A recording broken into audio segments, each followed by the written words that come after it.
Keputusan saya itu diambil mengalir begitu saja. Pada saat ibu saya selesai dikebumikan, saya juga berpikir bagaimana nih dengan Andi gitu kan.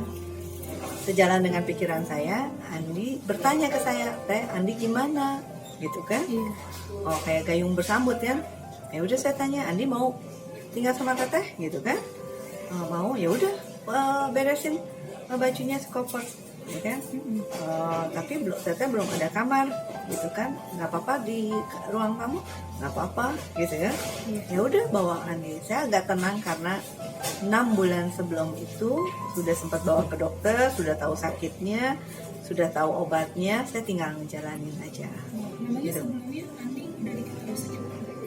Nah, sebelumnya Andi itu udah ke dokter neurologi.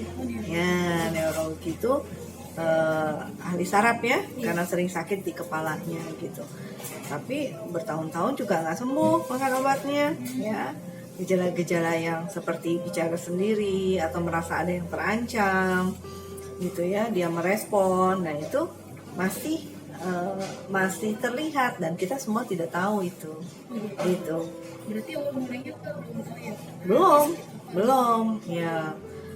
Nah, karena terakhir itu adalah dia relapse-nya di Sukabumi, mama saya suka telepon, saya kepikiran nih, carikan rehabilitasi, karena saya nggak ngerti, dokter psikiater nggak ngerti, cari rehabilitasi yang saya percaya kalau tempat rehabilitasi itu banyak dokter-dokter lah gitu kan, yang ngertiin gitu. Jadi pada saat saya tanya ke salah satu nasabah di perusahaan saya, dia juga dokter di salah satu rumah sakit, dianjurkanlah ke psikiater gitu. Saya sempat kaget sih, kenapa ke psikiater gitu kan. Tapi dia bilang ya hal yang biasa, kalau sakit mata ya ke dokter mata, sakit gigi ke dokter gigi, kalau ada sakit yang sifatnya perilakunya yang nggak biasa ya psikiater gitu. Dirujuklah ke salah satu rumah sakit gitu. Nah, untuk pertama kali kan tadi dibawa ke psikiater ya. Kira-kira responnya Andi tuh bagaimana? Apa kaget atau gimana gitu? Dokter nasabah saya itu bilang bahwa Sri datangnya sendiri dulu gitu ya ke psikiater, jelasin background Andi dari kecil sampai sekarang supaya psikiaternya punya bahan untuk menganalisa. Minggu depannya lagi baru ajak Andi gitu kan, adiknya. Nah, saya ngajak Andi gimana caranya, orang saya juga takut apa berkenan apa tidak ya gitu kan.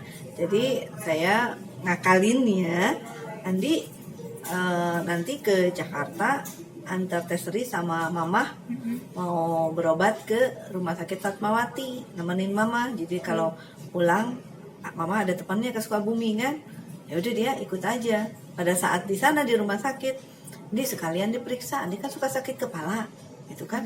Di sini dokternya banyak, gitu kan. Andi sekalian tanya-tanya apa, gitu. Ya udah, langsung ditanya, langsung di respon. Nurut kok Andi, nggak. Cuman kita ngejagain aja, takutnya dia merasa kayak gimana. Padahal dianya sendiri nggak apa-apa. Kalau misalnya dari cerita-ceritanya kan tadi pertamanya diceritakan karakternya Andi gimana? Pas sendiri karakter Andi itu kayak gimana sih?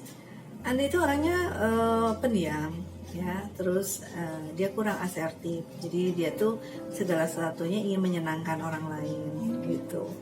Ya, jadi ingin menyenangkan orang lain, tapi kan kita nggak tahu hatinya seperti gimana gitu kan. Jadi selama ini pun Andi nggak pernah nuntut apa kayak baik dari makanan, yang ada enak dan enak sekali gitu kan. Nggak pernah bilang mau yang ini, mau terserah Teteh, terserah. Memang begitu ya. Ini mau makan apa, mau dimasaknya apa, terserah Teteh. Ini mau beli baju apa, terserah Teteh gitu kan, gitu aja. Disuruh berobat terserah Teteh gitu. Tapi kalau berobat, saya suka Andi ingetin Teh Sri 2 minggu sebelumnya atau 10 hari sebelumnya. Jadi dia ngingetin, Teh obatnya tinggal 8 hari, Teh obatnya tinggal 9 hari gitu. Berarti dia masih ingat ya? Masih ingat ya, punya tanggung jawab juga gitu kan. Jadi kita yang kasih peran untuk bertanggung jawab minimum buat dirinya sendiri. Kalau itu pertama kalinya sebenarnya Andi tuh sakit umur berapa ya? Nah itu kita nggak tahu tuh. Tapi seingat saya dulu itu nggak ada gejala, baik-baik aja kok gitu kan. Mulai anehnya tuh Gejalanya pada saat kerja terakhir gitu kan.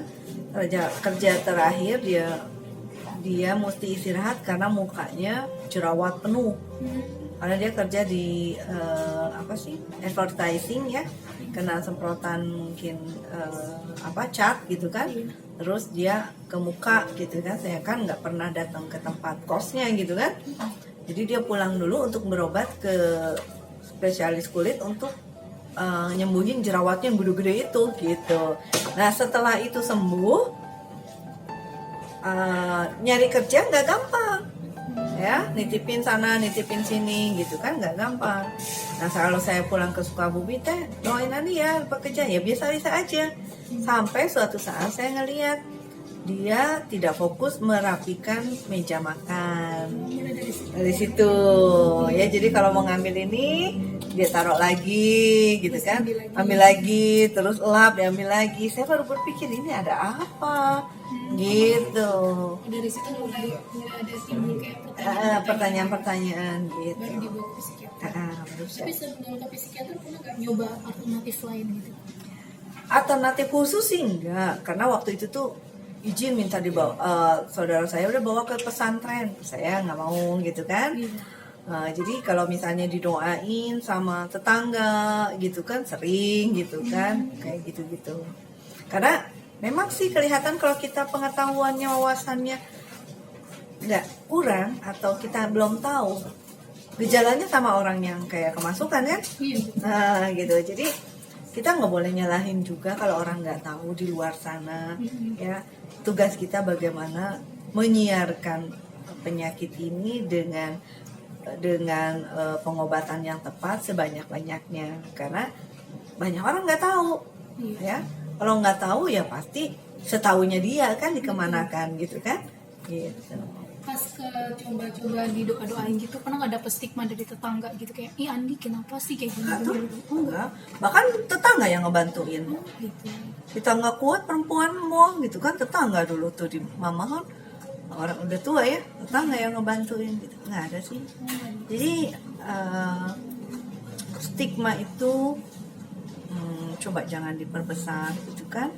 Jadi kita aja, tugas kita aja bagaimana supaya diberi pemahaman, ya kan, orang nggak ngerti gitu kan, dia nggak nyadar nyebut itu misalkan karena dia tidak tahu, tidak paham mereka itu gitu kan. Jadi tugas kita memberitahu dan memahami, jangan kita justru kita menutupin gitu kan. Kalau menutupin siapa, bagaimana mereka tahu kan, pakai telepati gitu.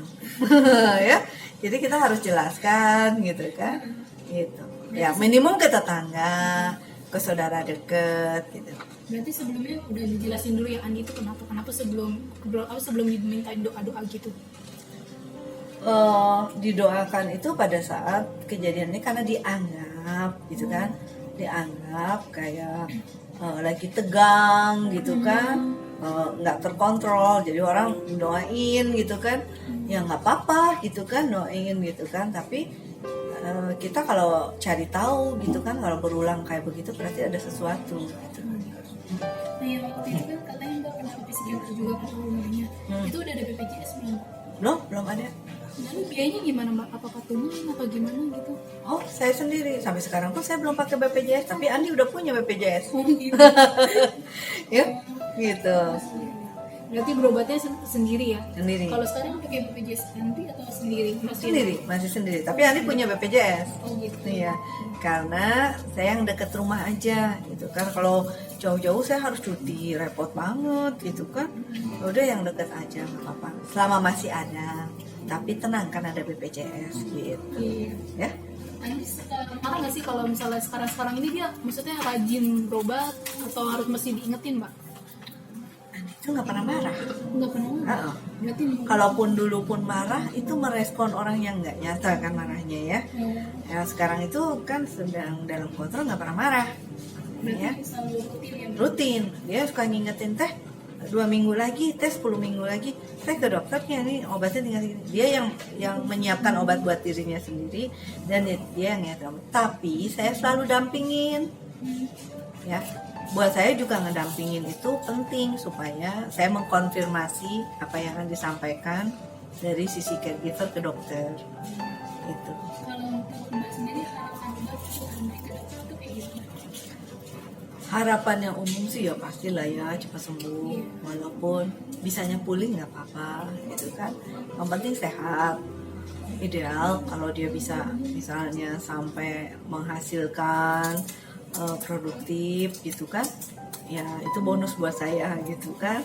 Kalau nggak pun ya asal sehat aja gitu. Selama ini Andri udah dalam perkembangannya produktifnya udah sejauh mana, Mbak?